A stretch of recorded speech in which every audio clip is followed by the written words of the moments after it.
Dalam nama Bapa dan Putra dan Roh Kudus, amin.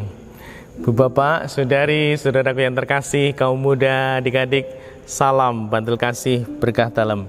Kembali kita berjumpa dalam renungan harian hari ini Selasa 9 Maret 2021. Kita akan mengambil dari Injil Matius bab 18 ayat 21 sampai 35. Sekali peristiwa, Petrus datang kepada Yesus dan berkata, "Tuhan, sampai berapa kalikah aku harus mengampuni saudaraku jika ia berbuat dosa terhadap aku? Sampai 7 kali?" Yesus berkata kepadanya, "Bukan.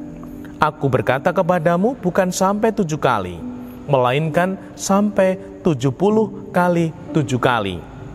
Sebab hal kerajaan surga itu seumpama seorang raja yang hendak mengadakan perhitungan dengan hamba-hambanya. Ketika ia mulai mengadakan perhitungan itu, dihadapkanlah kepada seorang yang berutang 10.000 talenta. Tetapi karena orang itu tidak mampu melunasi utangnya, raja itu memerintahkan supaya ia dijual beserta anak istri dan segala miliknya untuk membayar utangnya. Maka sujudlah hamba itu, menyembah dia, katanya, 'Sabarlah dahulu, segala utangku akan kulunasi.' Lalu tergeraklah hati raja itu oleh belas kasihan akan hamba itu, sehingga ia membebaskannya dan menghapuskan utangnya. Tetapi ketika hamba itu keluar, ia bertemu dengan seorang hamba lain yang berutang 100 dinar kepadanya. Ia menangkap dan mencekik kawannya itu, katanya, 'Bayar utangmu.' Maka sujudlah kawannya itu dan memohon kepadanya, 'Sabarlah dahulu, utangku itu akan kulunaskan.' Tetapi ia menolak dan menyerahkan kawannya itu ke dalam penjara sampai dilunaskan segala utang itu. Melihat itu, kawan-kawannya yang lain sangat sedih, lalu menyampaikan segala yang terjadi kepada tuan mereka. Maka raja itu menyuruh memanggil hamba pertama tadi dan berkata kepadanya, 'Hai hamba yang jahat, seluruh utangmu telah kuhapuskan karena engkau memohon kepadaku. Bukankah engkau pun harus mengasihani kawanmu seperti aku telah mengasihi kamu?' Maka marahlah tuannya itu dan menyerahkan dia kepada algojo-algojo sampai ia melunaskan seluruh utangnya. Demikianlah Bapa-Ku yang di surga akan berbuat terhadap kamu apabila kamu masing-masing tidak mengampuni saudaramu dengan segenap hatimu." Demikianlah Injil Tuhan. Terpujilah Kristus. Bu Bapak, saudari, saudaraku yang terkasih, saya mau mengajak Ibu Bapak, saudari, saudara yang terkasih untuk mendengarkan kata-kata ini. Yang pertama, tolong dengarkan kata ini. Ampunilah, maka kamu akan diampuni.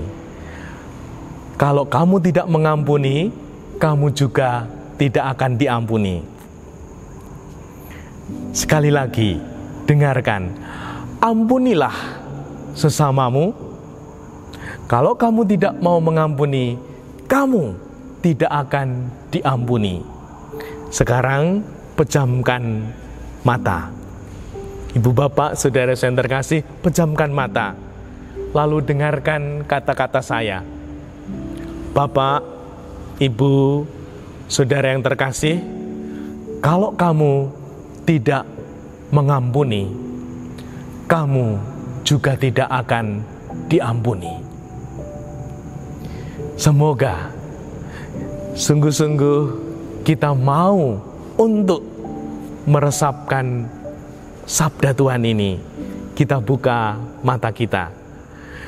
Ibu bapak, saudari, saudaraku yang terkasih, ini pelajaran dari Tuhan yang tidak gampang, namun juga berkonsekuensi.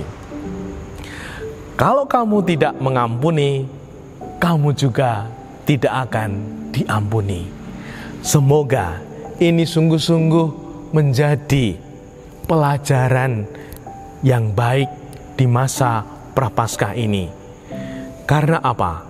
Karena ketika diampuni, terjadi kelegaan yang luar biasa.